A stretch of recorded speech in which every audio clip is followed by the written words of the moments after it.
they're trying to limit free speech. You, as a history professor, as a guy who has your what? You're a doctor of history. Come on, give me your snobby credentials. What are they? Lay them out. You have your diploma with you.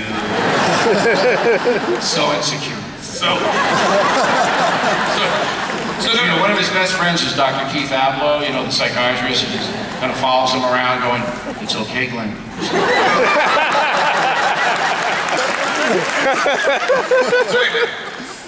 Would you say there's this bogus idea, I think it started, and you'd be better, and I mean this sincerely, you know better than I do. There's this bogus idea that we've got to be straight down the line in the middle. There's a reason why the newspapers were called the Democrat and the Republican. Back around the Revolutionary War, this is the thing that people did. It was more like the internet is now. It was wild, people printing pamphlets and flyers and papers and everything else, and it was opinion. It was based in fact, but it was opinion based in those facts. They're trying to take all opinion out. Well, they want it just their way, but there's good news and bad news. I'm not as enamored with the internet as you are, because I think they do a tremendous amount of damage, particularly to children. It's unregulated. There's nobody there that can right any wrongs on the internet, and it's dangerous. But it's a convenience that's staggering.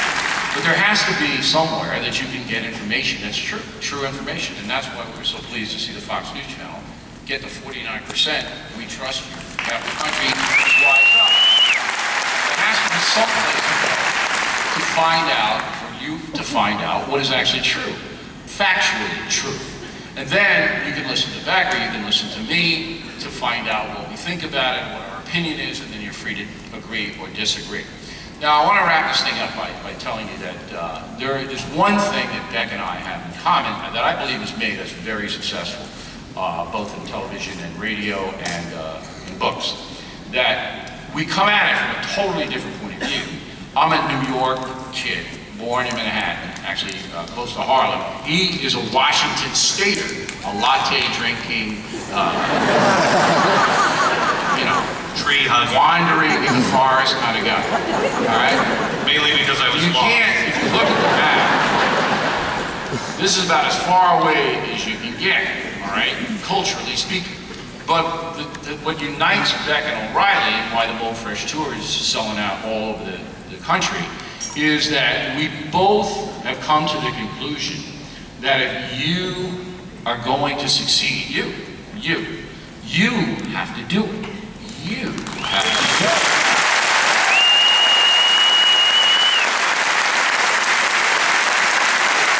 That is called self-reliance. Self-reliance. The government is not going to be able to do it for you. No matter how much trillions of dollars they spend on entitlements, it can help a little bit, but it can't make the south side of Chicago livable. And it's been proven, and if you don't believe me, ask Lupe Fiasco. Why didn't we think of that name? Let me tell you something.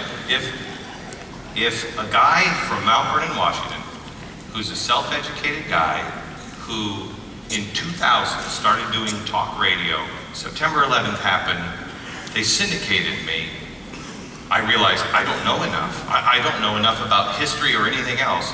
If in that short period of time, I could be successful, be at Fox News, be on the cover of Time magazine, and sincerely being sitting next to the crypt keeper here,